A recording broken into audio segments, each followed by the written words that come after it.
Big breaking news জোৰছে এই মুহূৰ্তত বিশ্বত ভয়াবহ পৰিস্থিতিৰ সৃষ্টি হ'ব যদিহে যুদ্ধ পৰিস্থিতি সলনি নহয় তেনেহলে দৰিদ্ৰ হৈ পৰিব কোটি কোটি লোক বিশ্বৰ বিভিন্ন দেশ হৈ পৰিব দৰিদ্ৰ আৰু ইন্ধনৰ নাটনি হ'ব বিশ্বত ভয়ংকৰ পৰিস্থিতিৰ সন্মুখীন হ'ব লাগিব সমগ্ৰ বিশ্ব জনাইছো বিগ ব্ৰেকিং মুহূৰ্তত জনাইছো যুদ্ধৰ পৰিস্থিতি যদি সলনি নহয় তেনেহলে বিশ্বত আহিব ভয়াবহ দৰিদ্ৰতা যুদ্ধৰ পৰিস্থিতি সলনি নহলে ইন্ধনৰ ভয়ংকৰ সংকট আহি পৰিব মানৱ সভ্যতাৰ সন্মুখত ডাঙৰ প্ৰত্যাহ্বান নতুন নতুন বিপদে দেখা দিছে প্ৰতিদিনে প্ৰথমে কৰোনা মহামাৰী আৰু তাৰ পাছত যুদ্ধৰ দাবালনে চাৰখাৰ কৰিছে বিশ্বত যিকোনো মুহূৰ্ততে ভয়ংকৰ পৰিস্থিতিৰ সৃষ্টি হ'ব পাৰে তেল আৰু ৰন্ধন গেছৰ ভয়াবহ সংকটে জ্বলা কলা খুৱাইছে বিশ্ববাসীক ভয়ংকৰ যুদ্ধ পৰিস্থিতি যদি সলনি নহয় চলিত দশকটো মানৱ ইতিহাসৰ আটাইতকৈ অভিশপ্ত আৰু বিপদৰ দশক সময় থাকোতে পৰিস্থিতি নিয়ন্ত্ৰণ নকৰিলে ধ্বংস হ'ব বিশ্বৰ অৰ্থনীতি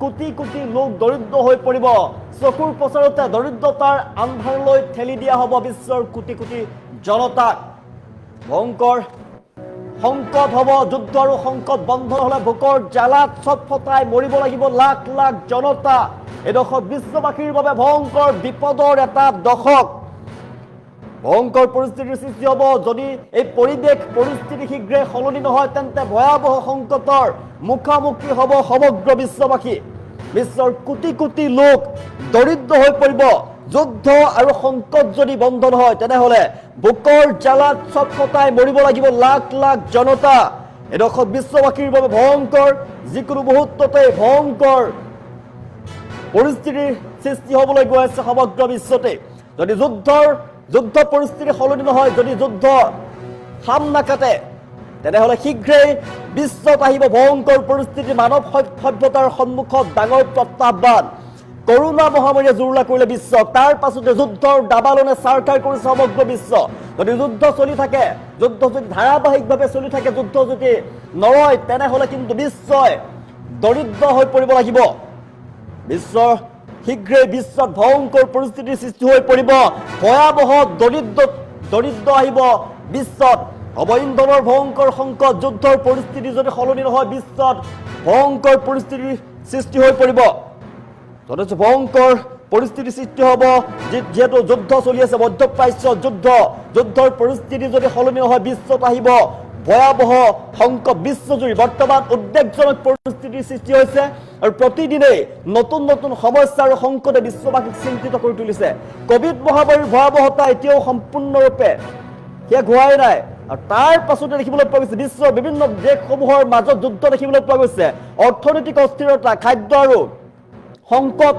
ইন্ধনৰ সংকটে সমগ্ৰ মানৱ সমাজক এক অনিশ্চয়তাৰ দিশলৈ ঠেলি দিছে এই পৰিস্থিতিৰ মাজতে ভাৰতৰ প্ৰধানমন্ত্ৰী নৰেন্দ্ৰ মোদীয়ে বিশ্বৰ সংকটক লৈ গভীৰ উদ্বেগ প্ৰকাশ কৰিছে প্ৰধানমন্ত্ৰীগৰাকীয়ে কৈছে যদি যুদ্ধ খাম নাকাটে যদি যুদ্ধ পৰিস্থিতি ধাৰাবাহিকভাৱে চলি থাকে তেনেহলে কিন্তু আগন্তুক সময়ত বিশ্বই ভয়ংকৰ অৰ্থনৈতিক সংকটৰ দিশে গতি কৰিব এই দশক আটাইতকৈ বেয়া সময় থাকোতে যদি পৰিস্থিতি নিয়ন্ত্ৰণ নহয় তেনেহলে ধ্বংস হ'ব বিশ্বৰ অৰ্থনীতি চকুৰ পচাৰতে দৰিদ্ৰতাৰ আন্ধাৰলৈ ঠেলি দিয়া হ'ব বিশ্বৰ কোটি কোটি জনতাক যুদ্ধৰ সংকট বন্ধ নহলে ভোকৰ জ্বালাত ছটফটাই মৰিব লাগিব জনতা যদি নিয়ন্ত্ৰণলৈ যদি নাহে প্ৰধানমন্ত্ৰী মোদীয়ে মন্তব্য কৰিছে যদি যুদ্ধৰ সংঘাতৰ পৰিস্থিতি শীঘ্ৰে নিয়ন্ত্ৰণলৈ নাহে যুদ্ধ যদি খাম নাকাটে তেনেহলে আগন্তুক দিনত বিশ্বই ভয়ংকৰ অৰ্থনৈতিক আৰু মানৱীয় সংকটৰ সন্মুখীন হ'ব লাগিব এই দশক বিশ্ববাসীৰ বাবে বিপদৰ দশক হিচাপে পৰিগণিত হ'ব পাৰে যিকোনো মুহূৰ্ততে বিশ্বত ভয়ংকৰ পৰিস্থিতি সৃষ্টি হ'ব যদিহে যুদ্ধৰ পৰিস্থিতি সলনি নহয় তেনেহলে বিশ্বত আহিব ভয়াবহ দৰিদ্ৰতা ইন্ধনৰ ভয়ংকৰ সংকট হৈ পৰিব বিশ্ববাসীয়ে প্ৰথমে কোভিড মহামাৰীৰ সৈতে যুঁজিব লগা হৈছিলে আৰু এই মহামাৰীয়ে কোটি কোটি মানুহৰ জীৱন লৈ গৈছিলে প্ৰাণ লৈ গৈছিলে আৰু বিশ্ব অৰ্থনীতিটো ভয়ংকৰভাৱে ক্ষতিগ্ৰস্ত কৰিছিল যি কোভিডৰ সময়ছোৱাত বিশ্ব অৰ্থনীতিক প্ৰভাৱ পৰিছিলে বহু লোক কৰ্মহীন হৈ পৰিছিলে ব্যৱসায় বাণিজ্য স্থবিৰ হৈ গৈছিল আৰু স্বাস্থ্য খণ্ডত গভীৰ সংকটে দেখা দিছিলে কোভিডৰ সময়ত আৰু মহামাৰীৰ যি কোভিডৰ প্ৰাদুৰ্ভাৱ এতিয়াও বহু দেশত সম্পূৰ্ণৰূপে আঁতৰি যোৱাই নাই ইয়াৰ পিছতে বিভিন্ন দেশসমূহৰ মাজত যুদ্ধই ভয়াবহ ৰূপ লোৱা দেখিবলৈ পোৱা গৈছে বিশেষকৈ ৰাছিয়া ইউক্ৰেইনৰ যুদ্ধ, তাৰ পাছত দেখিবলৈ পোৱা গৈছে এতিয়া চলি থকা মধ্যপ্ৰাচ্যৰ যুদ্ধ, বিভিন্ন দেশৰ মাজত যুদ্ধ আৰু সংঘাত দেখিবলৈ পোৱা গৈছে। ৰাছিয়া ইউক্ৰেইন যুদ্ধ সমগ্ৰ বিশ্বৰ অৰ্থনীতি কঁপাই তুলিছে। যুদ্ধৰ ফলত বিশ্ব বজাৰৰ কেঁচা তেল, প্ৰাকৃতিক গেছ, খাদ্য শস্য, অত্যাৱশ্যকীয় সামগ্ৰীৰ মূল্য বৃদ্ধি পাইছে। বহু উন্নয়নশীল দেশৰ বাবে পৰিস্থিতি অধিক ভয়ংকৰ ৰূপ ধাৰণ কৰিছে। বৰ্তমান বিশ্বজুৰি তেল আৰু ৰন্ধন গেছৰ ভয়াৱহ সংকটে দেখা দিছে। বহু দেশত মূল্য বৃদ্ধি পোৱাৰ ফলতেই জনতাৰ জীৱন যাত্ৰা ব্যয় বহুগুণে বৃদ্ধি পাইছে। খাদ্য সামগ্ৰীৰ দাম বৃদ্ধি পাইছে। এতিয়া পৰিবহণ খৰচ বৃদ্ধি পাইছে। উদ্যোগসমূহত উৎপাদন ব্যাহত হৈ পৰিছে। বিশ্বৰ অৰ্থনীতিত মন্দাৱস্থাৰ আশংকা বৃদ্ধি পাইছে। যদিহে যুদ্ধ খাম নাকাটে, এতিয়া ইজৰাইলৰ যুদ্ধ চলি আছে, ইজৰাইল আৰু ইৰাণৰ যুদ্ধ চলি আছে। ঠিক ইজৰাইল ইৰাণৰ যুদ্ধ, মধ্যপ্ৰাচ্যৰ এখন দেশৰ লগত এখন দেশৰ যুদ্ধ যদি খাম নাকাটে, তেনেহ'লে কিন্তু ভয়ংকৰ বিপদৰ সন্মুখীন হ'ব লাগিব। কেৱল এখন দুখন দেশেই নহয়, সমগ্ৰ বিশ্বত আহিব ভয়াৱহ দৰিদ্ৰতা, ইন্ধনৰ সংকট হৈ পৰিব। লাখ লাখ জনতা বিপদত পৰিব। বিশ্বৰ কোটি কোটি জনতা নোখোৱাকৈ মৰিব লগা হ'ব পাৰে। বিশ্বজুৰি তেল আৰু ৰন্ধন গেছৰ ভয়াৱহ সংকটে দেখা দিছে। বহু দেশত এতিয়া জীৱন যাত্ৰাৰ যি ব্যয়, সেই ব্যয় বৃদ্ধি পাইছে। প্ৰধানমন্ত্ৰী মোদীয়ে মন্তব্য কৰিছে, পৰিস্থিতি যদি শীঘ্ৰে সমাধান নহয়, খাম নাকাটে, যুদ্ধ পৰিস্থিতি যদি খাম নাকাটে, তেনেহ'লে কিন্তু বিশ্বত আহিব ভয়াৱহ দৰিদ্ৰতা। বিশ্বৰ কোটি কোটি লোক দৰিদ্ৰতাৰ দিশে গতি কৰিব। উন্নয়নশীল যিসমূহ দেশ আছে, সেই দেশসমূহ কিন্তু অধিক ক্ষতিগ্ৰস্ত হৈ পৰিব। খাদ্য সংকটে দেখা দিব, মুদ্ৰাস্ফীতিয়ে দেখা দিব আৰু সামাজিক অস্থিৰতা বৃদ্ধি পাব।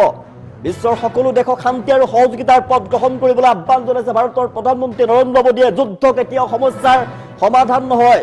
বিশ্বৰ যদি শান্তি নহয়, বিশ্বৰ দেশসমূহৰ মাজত যদি যুদ্ধ চলি থাকে, এখন দেশক যদি আক্ৰমণ প্ৰত্যাক্ৰমণ চলি থাকে, ইয়াৰ ফলত সমগ্ৰ বিশ্ব ইয়াৰ পৰিণাম ভোগ কৰিব লাগিব। যুদ্ধ আৰু সংকট যদি বন্ধ নহয়, তেনেহ'লে ভোকৰ জ্বালাত মৰিব কোটি কোটি জনতা। এই দশক বিশ্ববাসীৰ বাবে ভয়ংকৰ বিপদৰ এটা দশক বুলি মন্তব্য কৰিছে ভাৰতৰ প্ৰধানমন্ত্ৰী নৰেন্দ্ৰ মোদীয়ে। যদি এই পৰিস্থিতি সলনি নহয়, তেনেহ'লে বিশ্বৰ কোটি কোটি লোক দৰিদ্ৰ হৈ পৰিব, খাবলৈ নাপাব। যুদ্ধৰ পৰিস্থিতি সলনি নহ'লে শীঘ্ৰেই বিশ্বত আহিব ভয়ংকৰ পৰিস্থিতি। বিশ্বৰ সকলো দেশক শান্তি আৰু সহযোগিতাৰ পথ গ্ৰহণ কৰিবলৈ আহ্বান জনাইছে ভাৰতৰ প্ৰধানমন্ত্ৰী নৰেন্দ্ৰ মোদীয়ে। যিহেতু যুদ্ধ কেতিয়াও স্থায়ী সমস্যাৰ সমাধান নহয়। কূটনৈতিক আৰু বিশ্বৰ শান্তিৰ জৰিয়তে, পাৰস্পৰিক সহযোগিতাৰ জৰিয়তে সংকটৰ পৰা মুক্তি লাভ কৰিব পাৰিব। তাৰ বাবে সকলোকে আহ্বান জনাইছে, শান্তি বজাই ৰখাৰ বাবে আহ্বান জনাইছে ভাৰতৰ প্ৰধানমন্ত্ৰীগৰাকীয়ে। সময় থাকোঁতে যদি যুদ্ধ পৰিস্থিতি খাম নাকাটে, যদি যুদ্ধ পৰিস্থিতি সলনি নহয়, তেনেহ'লে বিশ্বত আহিব ভয়াৱহ দৰিদ্ৰতা, অবৈন্ধনৰ ভয়ংকৰ সংকট, যিকোনো মুহূৰ্ততে ভয়ংকৰ বিপদ আহিব বিশ্ববাসীৰ বাবে। আৰু এই দশক বিশ্ববাসীৰ বাবে ভয়ংকৰ বিপদৰ এটা দশক বুলি মন্তব্য কৰিছে ভাৰতৰ প্ৰধানমন্ত্ৰীয়ে। এই পৰিস্থিতি যদি সলনি নহয়, তেনেহ'লে কিন্তু বিশ্বৰ কোটি কোটি লোক দৰিদ্ৰ হৈ পৰিব। কোটি কোটি জনতাই নাখাই মৰিব লগা হ'ব পাৰে। যুদ্ধৰ পৰিস্থিতি সলনি নহ'লে শীঘ্ৰেই বিশ্বত আহিব ভয়ংকৰ পৰিস্থিতি। মানৱ সভ্যতাৰ সন্মুখত ডাঙৰ প্ৰত্যাহ্বান, কৰোণা মহামাৰী আৰু তাৰ পাছত যুদ্ধৰ দাবালনে ছাৰখাৰ কৰিছে বিশ্ব। এতিয়া তেল আৰু ৰন্ধন গেছৰ ভয়াৱহ সংকটে জ্বলা কলা খুৱাইছে বিশ্ববাসীক। চলিত দশকটো মানৱ ইতিহাসৰ আটাইতকৈ অভিশপ্ত আৰু বিপদৰ দশক। যদি সময়ত থাকোঁতেই পৰিস্থিতি নিয়ন্ত্ৰণ নহয়, তেনেহ'লে ধ্বংস হৈ পৰিব বিশ্বৰ অৰ্থনীতি। দৰিদ্ৰতাৰ আন্ধাৰলৈ ঠেলি দিয়া হ'ব বিশ্বৰ কোটি কোটি জনতাক। আৰু সেইবাবে সময় থাকোঁতে দেশসমূহ শান্তি আৰু সহযোগিতাৰ পথ গ্ৰহণ কৰিবলৈ আহ্বান জনাইছে ভাৰতৰ প্ৰধানমন্ত্ৰী নৰেন্দ্ৰ মোদীয়ে। যুদ্ধ পৰিস্থিতি যদি সলনি হয়, তেনেহ'লে বিশ্বত ভয়াৱহ দৰিদ্ৰতা আহি পৰিব। আগন্তুক সময়ত বিশ্ব অৰ্থনীতিত মন্দাৱস্থাৰ সৃষ্টি হ'ব পাৰে। যিকোনো মুহূৰ্ততে ভয়ংকৰ পৰিস্থিতি সৃষ্টি হ'ব পাৰে। বিশ্বৰ কোটি কোটি মানুহৰ জীৱন কঠিন হৈ পৰিব। বিশ্বত ভয়াৱহ দৰিদ্ৰতা দেখা দিব। ভয়ংকৰ ইন্ধনৰ সংকটৰ দিশে বিশ্ববাসীয়ে যদি শান্তিৰে, যদি ইখন দেশৰ সিখন দেশে আক্ৰমণ প্ৰত্যাক্ৰমণ বন্ধ নকৰে, বিশ্বত যদি যুদ্ধ বন্ধ নহয়, যুদ্ধ পৰিস্থিতি যদি সলনি নহয়, তেনেহ'লে কিন্তু বিশ্বত ভয়ংকৰ পৰিস্থিতিৰ সৃষ্টি হ'ব। যুদ্ধ পৰিস্থিতি সলনি নহ'লে বিশ্বত আহিব ভয়াৱহ সংকট। বিশ্বজুৰি জনাই আছোঁ, বিশ্বজুৰি বৰ্তমান উদ্বেগজনক পৰিস্থিতিৰ সৃষ্টি হৈছে। আৰু উদ্বেগজনক পৰিস্থিতি দেখিয়ে ভাৰতৰ প্ৰধানমন্ত্ৰী নৰেন্দ্ৰ মোদীয়ে মন্তব্য কৰিছে, নতুন নতুন সমস্যা সংকটে বিশ্ববাসীক চিন্তিত কৰি তুলিছে। কোভিড মহামাৰীৰ ভয়াৱহতা যি বিশ্বত সৃষ্টি হৈছিল, সেই ভয়াৱহতাৰ পৰা এতিয়াও মানুহে যি আতংকৰ সৃষ্টি হৈছিল, সেই ভয়াৱহতাৰ পৰা এতিয়াও মানুহ মুকলি হ'ব পৰাই নাই। কোভিড মহামাৰীৰ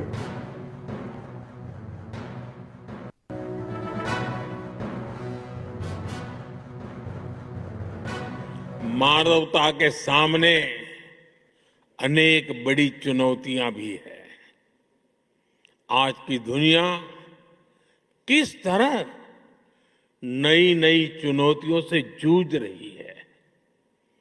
पहले कोरोना आया, फिर युद्ध होने शुरू हो गए और अब आज की एनर्जी क्राइसिस है। ये दशक दुनिया के लिए आपदाओं का दशक बन रहा है। हम सभी देख रहे हैं, अगर ये स्थितियां तेजी से नहीं बदली गई तो बीते अनेक दशकों की उपलब्धियों पर पानी फिर जाएगा। दुनिया की बहुत बड़ी आबादी फिर से गरीबी के दलदल में चली जाएगी। साथियों, ऐसी वैश्विक परिस्थितियों में आज दुनिया रेजिलिएंट सप्लाई चेन की बात कर रही है और तब भारत और नीदरलैंड मिलकर एक ट्रस्टेड, ट्रांसपेरेंट और फ्यूचर रेडी सप्लाई चेन बनाने में जुटे हैं।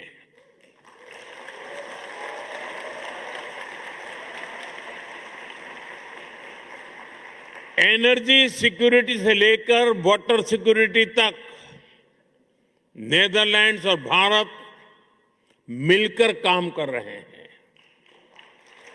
ग्रीन हाइड्रोजन को लेकर हमारा कोऑपरेशन बहुत महत्वपूर्ण है और भारत और यूरोपियन यूनियन के बीच जो ऐतिहासिक ट्रेड एग्रीमेंट हुआ है, इससे भारत और नीदरलैंड की साझेदारी और मजबूत होगी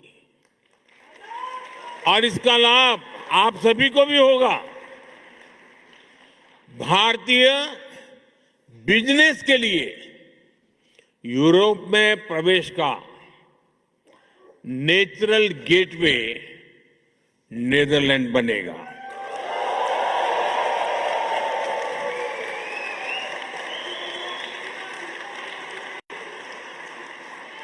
और इस जर्नी में हमारा डायस्पोरा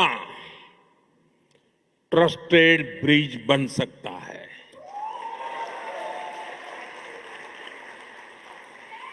और मैं इसलिए कहता हूं कि डायस्पोरा इंडिया की एम्बिशन को भी समझता है और यूरोप के स्टैंडर्ड्स को भी जानता है। इससे यहां बसे भारतीयों को भी भारत के हाई क्वालिटी प्रोडक्ट्स के अधिक अवसर मिलेंगे। मानवता के सामने अनेक बड़ी चुनौतियां भी है। आज की दुनिया किस तरह नई नई चुनौतियों से जूझ रही है। पहले कोरोना आया, फिर युद्ध होने शुरू हो गए और अब आज की एनर्जी क्राइसिस है। ये दशक दुनिया के लिए आपदाओं का दशक बन रहा है। हम सभी देख रहे हैं, अगर ये स्थितियां तेजी से नहीं बदली गई तो बीते अनेक दशकों की उपलब्धियों पर पानी फिर जाएगा। दुनिया की बहुत बड़ी आबादी फिर से गरीबी के दलदल में चली जाएगी। साथियों, ऐसी वैश्विक परिस्थितियों में आज दुनिया रेजिलिएंट सप्लाई चेन की बात कर रही है और तब भारत और नीदरलैंड मिलकर एक ट्रस्टेड, ट्रांसपेरेंट और फ्यूचर रेडी सप्लाई चेन बनाने में जुटे हैं।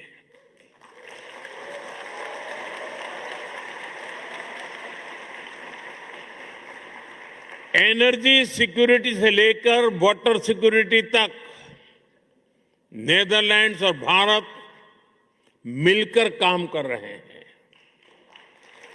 ग्रीन हाइड्रोजन को लेकर हमारा कोऑपरेशन बहुत महत्वपूर्ण है और भारत और यूरोपियन यूनियन के बीच जो ऐतिहासिक ट्रेड एग्रीमेंट हुआ है, इससे भारत और नीदरलैंड की साझेदारी और मजबूत होगी और इसका लाभ आप सभी को भी होगा। भारतीय बिजनेस के लिए यूरोप में प्रवेश का नेचुरल गेटवे नीदरलैंड बनेगा।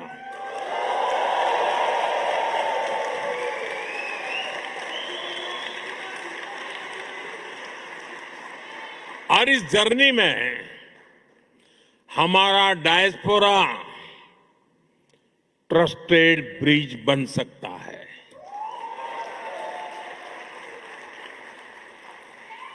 और मैं इसलिए कहता हूं कि डायस्पोरा इंडिया की एम्बिशन को भी समझता है और यूरोप के स्टैंडर्ड्स को भी जानता है। इससे यहां बसे भारतीयों को भी